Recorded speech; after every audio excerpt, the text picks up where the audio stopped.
All right, this is the It's Elementary Technology Integration with Our Younger Students session.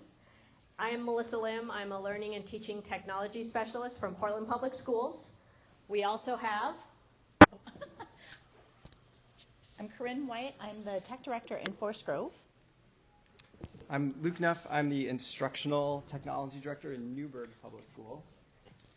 And I'm Tony Erlbeck. I'm a System Administrator also in Newburgh Public Schools. And who's next? Just follows the microphone.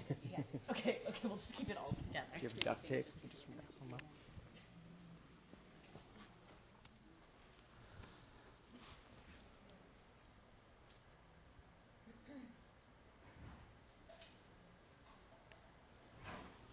Now we're good to go, because we're not going to do the seesaw part at all, right? Okay. We have no ideas on the boards. This isn't going to work. So much of today is going to be community-driven and interactive. So we will need some help from you. I know that's a huge ask on the morning after some fun that was had last night, but we will be doing some interactive pieces of this. So should we just force them to add some ideas before we start doing anything else? Let's do that. It may help you generate some ideas. So again, what we're looking for are tools that you might use in your district with pre-K through third grade. And then when you think about, and maybe not the kids at your school, but kids even in your own lives, what can they do with tech and what's a struggle? So we want to give you some context for even if you don't have kids in your lives, what this might look like, especially in a classroom. Let's give a lot more context first, though. Okay. We'll get your brains going, and then we'll ask you for ideas. So, do you want to introduce this first video, or should we just start watching? I think we could just start watching this one. And hopefully we'll have enough sound for this. This is Catherine. I'm going to set this down and do the sound. Or I can do the sound off the mic.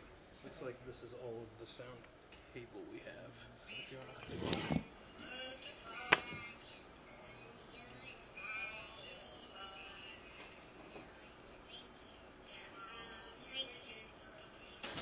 I don't know if I can make this full screen. It's okay. The image doesn't matter. Okay. Just That's the sound.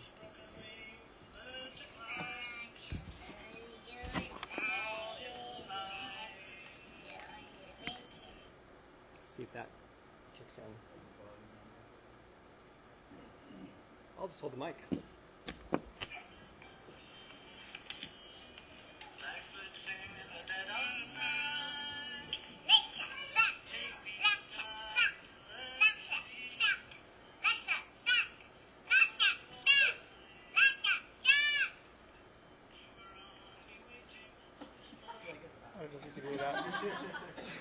Okay. Do you want to talk about that one at all? So that's a good example of a pre-K. Catherine's 4 right now. So she can articulate, but right now you can tell that Alexa's not really hearing her. She's not adjusting what she's doing. So there are some other examples here. So this is my little guy. He's 4. And to give some context to it, he showed up at preschool and they noticed he had some trouble with some speech stuff. So we started seeing a speech path and learning some things. But then what we realized really quickly was if he got the iPad in front of him and started talking to Siri, he actually would be a lot better at articulating words because he started to realize Siri won't understand him unless he says things really clearly. So one of the big steps forward for him in learning to speak a little more clearly was getting to interact with Siri. So here's him interacting with Siri a little bit. You can tell he's loose. Oh no. Okay, there we go. Siri, do you know everything? I don't know if you can hear this. Siri, my name is Mark. What is your name? My name is Siri. Hi, Siri.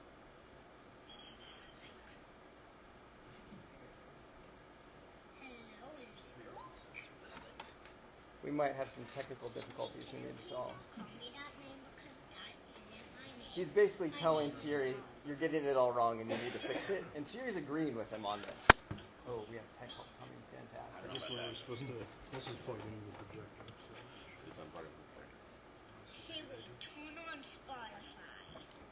he is successful in getting Siri to turn on Spotify for him. So, Siri, can I please have a cookie? He's asking Siri for a cookie. Okay, here's what I found. Siri actually gives him a list of places to go to get cookies. She was not magic enough to actually make a cookie here, though.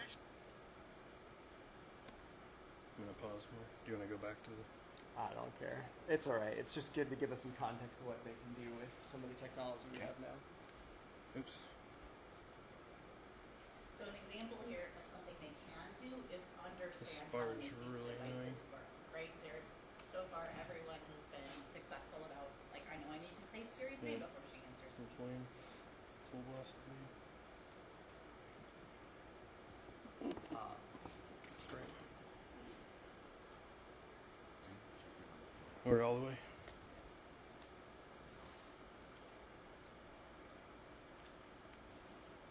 You should be writing on your sticky notes.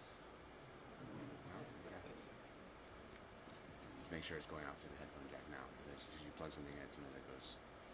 So while they're working on that, I can do like more of the spiel. So thinking about tech and the little ones. For me, growing up, That thing had like when I think about the technology I had available when I was his age, I had my Apple IIe computer with the Oregon Trail game on it, and maybe a couple other things. Like when I was his age, I did not know my ABCs. I could not interact with the device in the way that he's able to interact with this device. And My name is Siri. Come on, It's full blast there, right? Yep. Thank you. Hi, Do you want Siri. to bring the mic over to that speaker? yes. I can get feedback. Hello. Siri, can you please not call me that name because that isn't my name. My name is Mom. From now on, I'll call you Mom. Okay. Siri, turn on Spotify. So, Siri, can I please have a cookie? Okay, here's what I found. All cookie places. Here is the matches for the one. Ha! Bad! You know what's not bad? How do I get out of this? Can you please keep everybody alive forever? He has a little bit of a overblown sense of what Siri might be Siri, capable of. can you please turn on Harry Potter?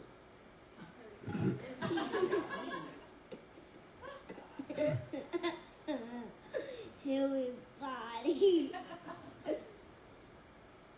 Siri, can you please turn on Harry Potter? Okay, maybe not. He said, okay, maybe not. So, like, thinking about the kinds of interactions I had with the available machines when I was his age compared to what he's capable of with these machines, there is a lot more capability now. Like, the things the littles can do versus things littles can't do has shifted a whole lot in the last few decades. Do we have one more video just to give you some context? All right, I think we have one more to get you in the mindset of where our littles are at and what they can do with the tech that they have available currently. Go for it. I'm going to reload this bit. So it became obvious to me, I have a 4-year-old at home, it became obvious to me a couple of weeks ago that I learned to read by getting every book from the library that had things that flew in it. And my son is apparently teaching himself how to read by trying to hack into this sounds worse than it is, the adults only section of an app. Turns out it's just a toothbrushing timer app, but there's little codes where it puts the words spelled out, and you have to translate that into the numbers on the keypad. So I'll show you what that looked like as he was kind of in the middle of this process of figuring out how that works. It's still not going to work, is it? Yeah, I think it's play it. G, G, G, G. What's the first one? E-I-G-H-I. It's the tricky one. E-I-G-H. Sounds like A. 8, 1, 2. So I came back the next day to try to get a better video where I wasn't talking in it and actually showed him sounding out words. And of course, the next day he was just like fluent. Just like he's in. So it's just an interesting example of a very highly motivated kid learning how to read his first 10 sight words by being able to go in and give himself badges. If the people at Crest or whatever are monitoring it, they're going to be like, what's this kid in Tiger getting 2 good dental visits every day?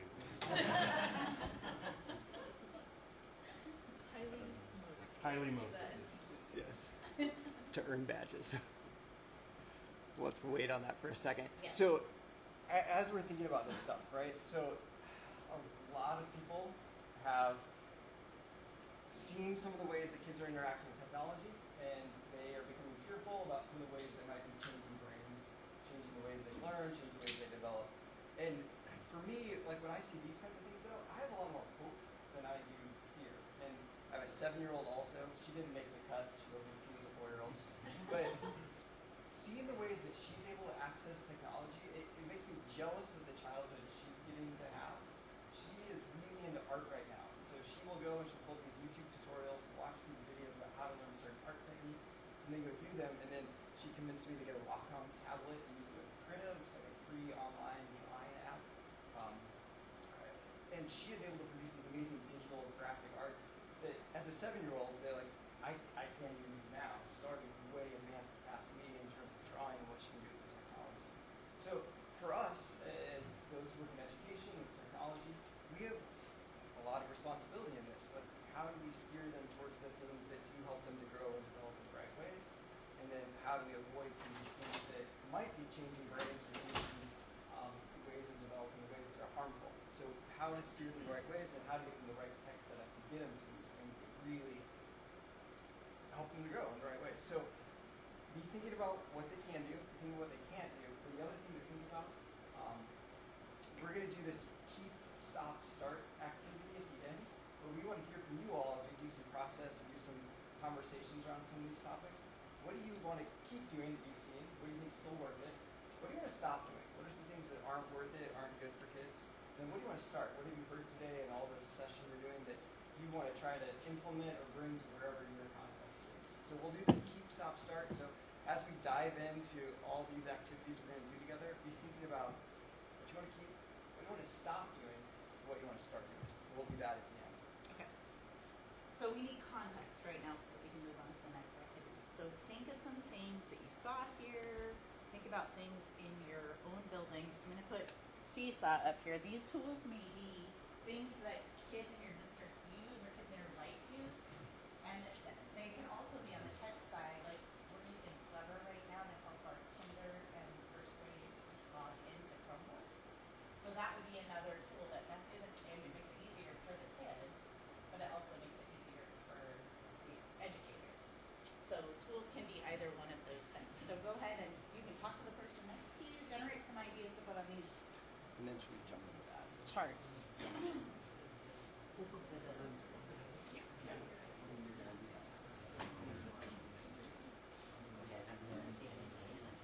This is the Yeah. Yeah, we have to You got it. share. Around. Of course. Oh, you did. Yeah. We need so I'm digital. those are Andrew's markers. Here's markers here and then here's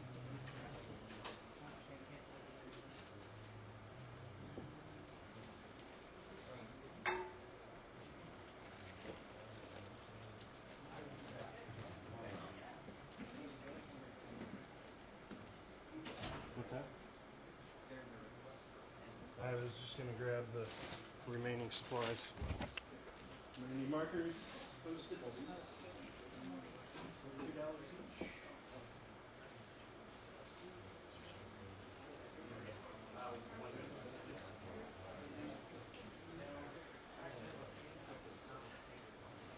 Melissa's typing on that little stand. Yes.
for the analog method.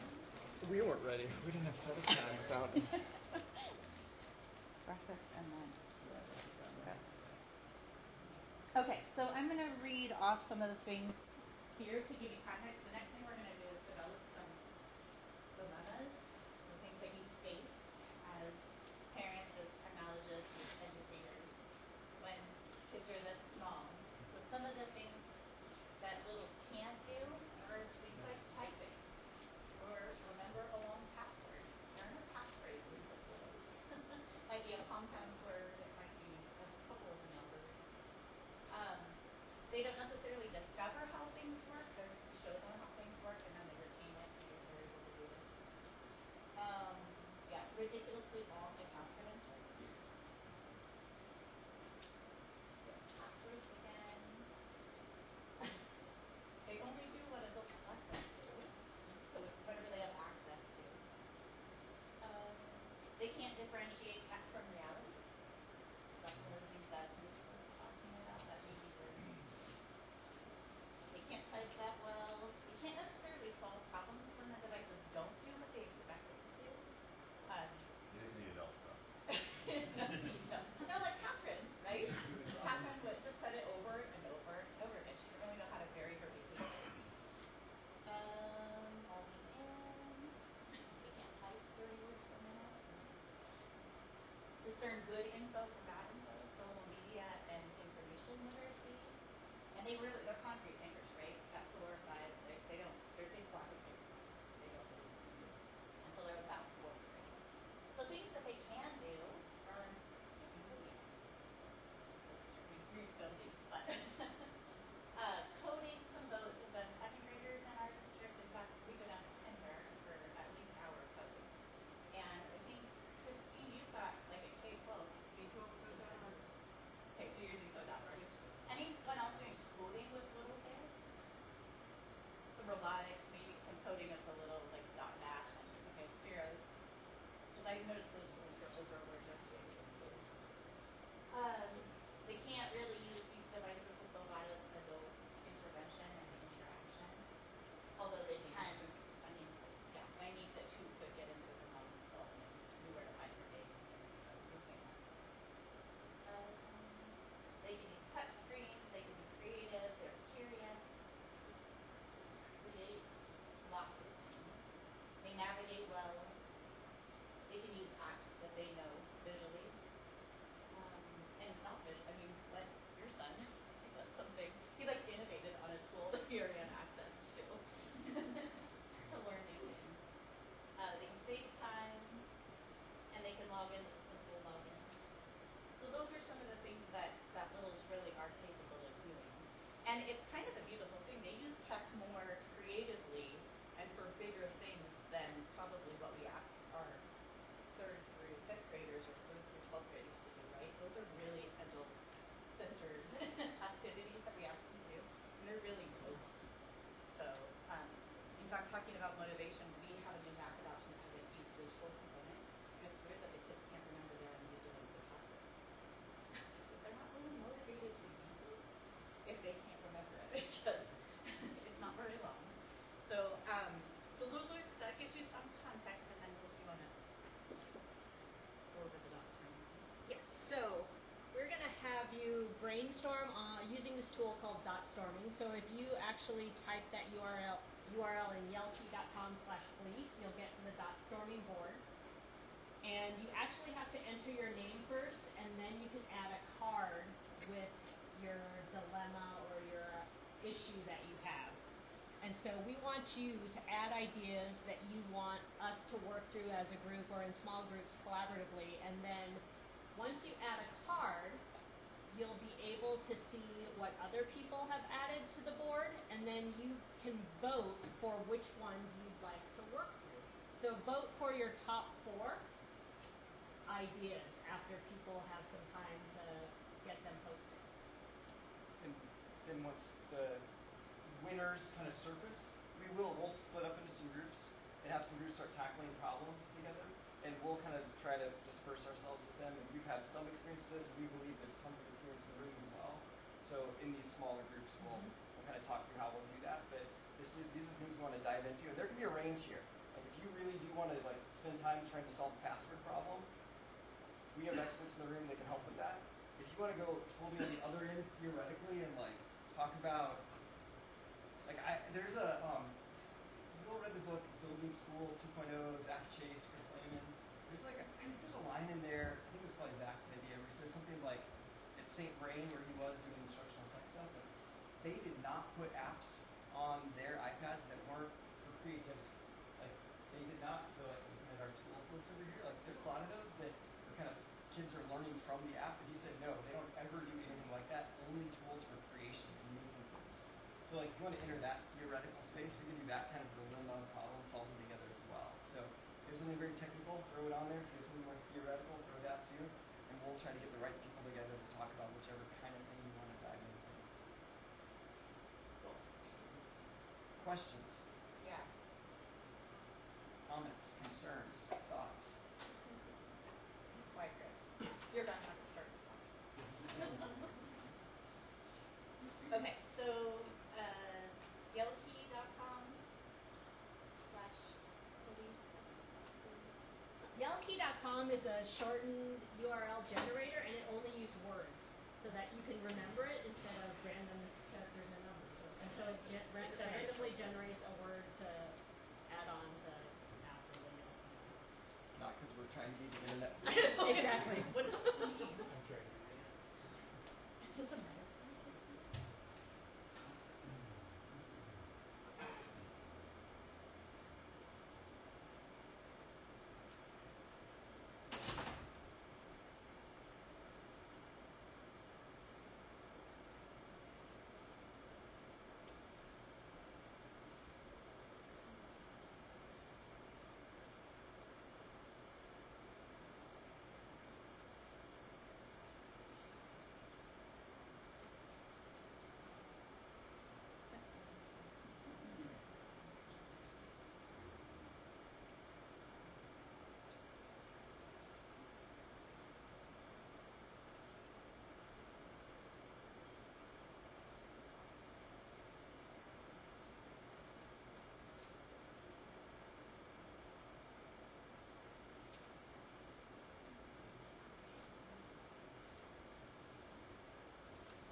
So the first one is a good example. It's okay for you to come up with technical solutions in your groups, but like not picking keys off. There's really no technical solution for that. Teachers have to create really engaging activities or kids will do stuff like this, right? So some of it is, for those of us that are ed tech people, it's all in the training. You don't go into people and say, classroom management software, you're engaging, your activities aren't that engaging, but giving them examples of what that can look like. If you take your physics lecture from 25 years ago and you throw it into an LMS, it is no more interesting in the LMS or engaging than it was in the classroom. So, questions? Yeah. Just to kind of talk on that point there for a second, because that is a huge problem in our district as well.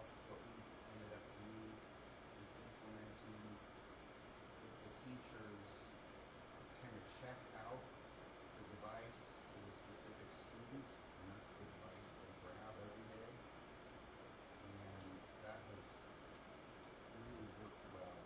It is a little bit extra work for them, but the damages have gone away.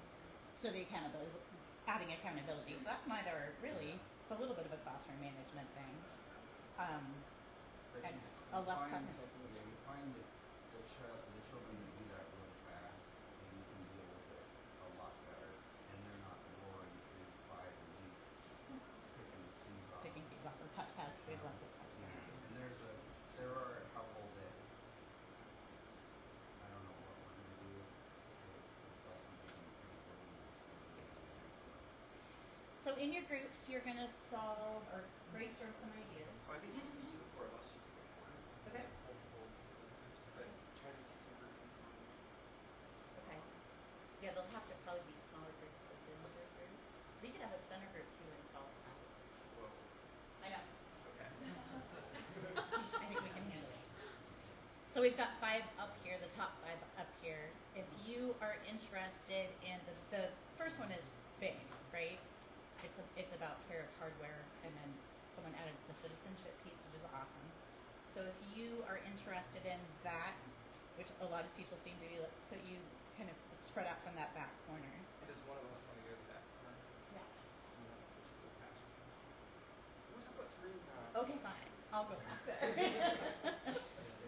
Choosing passwords, so talking about passwords and tools to help kids, tools and strategies to help kids remember passwords. And like maybe we could do that with clever badges as well. If someone has clever. Yeah. There's 3 of them that kind of fit that one. The clever badges and the 30-minute computer lab social where you log in, Oh yeah. jump up and down and leave. So that group's back this far. This with corner, with yeah. Melissa. Okay. And then screen time with Luke, who's passionate about screen time. So being And this corner. Passionate. give them all the screen time they can handle. And then what do you tell parents? And then this one's a good one too. We use the device for reward. It's not really enrichment. It really doesn't enhance what they're doing. It's we pull that simply. from the screen time one as well. Okay, so combine these two. Yeah. Okay, so if you're interested in either one of those. I see those pairing well together. Yeah. Well, and some of this too is activity development. And then frustration when tech malfunctions, we can do in this corner, since we've combined some of them, we'll just spread out from each corner. This is a good example. I was in a kinder classroom and the plastic overlays on the iPads had gotten old. They were really patient. Like they kept trying. It was me that was like, I'm ripping this thing off here. I'm not doing this anymore. But that's a good example of some of the, like we put that barrier in place because we didn't invest well in the right kinds of cases. So sometimes they get frustrated and sometimes they just try the same thing over and over. So let's talk about that in that corner. And then are there other compelling ones if I scroll down? There are. So there's like the what apps are best in one piece. But I wonder if we can. So what we'll do is we'll do these kind of groupings and talk through some of these things. Then we'll share out with the whole group. And then after that, we'll do some lightning rounds. So if there's something that you really want to talk about that didn't get caught, we do have a chance to talk through some more things and gain some ideas that way. Okay, perfect. Yeah, and there's some things on the list that got added late, so nobody could vote for them. Some really good ones down there. I know. I want to see That those always back happens. when the screen time. Well, this kind of cool that at the same time. Okay. So 4 corners again. We've got. Yeah.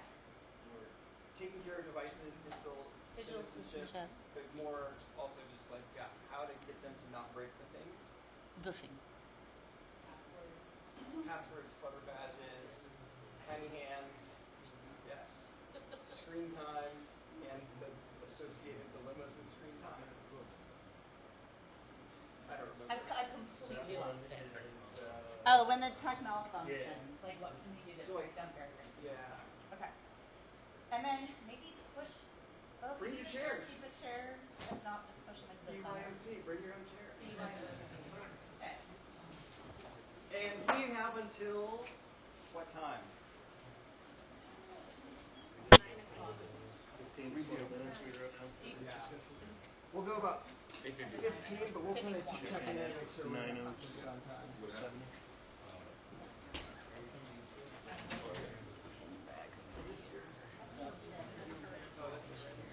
Bryn, do you want your device? I do. How did you know I was coming over? Yeah, we locked the doors. No worries. I've got my clever badge.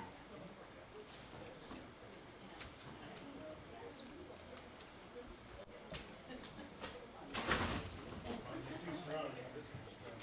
Are you coming? You're staying over here? I will. Unless you want it. So it's right in. Maybe we'll join you soon. I'm a weird standard in the back, so I'm just gonna hover if that's alright. We are trying to cover it. Or I'm just gonna middle cover cross. It could be fun. Hi, you don't want to talk about screen time. Fantastic. I have ideas, but I don't want to just talk. I want to host and let you all talk and share good ideas. I'll start off though by sharing that in my school district we've been going through some budget cuts. And one of the things that's come out of our parent community listening sessions is we need to get rid of all of our K2 technology. Kids should not have screen time. And then the one about like not using a device for gaming or as a reward for classroom readiness, we took that one surface as well. And like we kind of set a tech vision and said this is how we want it to be used. Here's some great ways to use it. And then we're starting to hear, oh, it's not all being used that way. Parents are catching that and pushing back. So we're like right in the middle of this conversation in our district, kind of re-sharing our vision for what we want tech to be used for K2 and trying to limit some of the things that could be negative. And part of that conversation is, okay, what are you using the devices for in the first place? We don't want to take a worksheet and make it a digital worksheet. We want to use something that adds value. And the big one for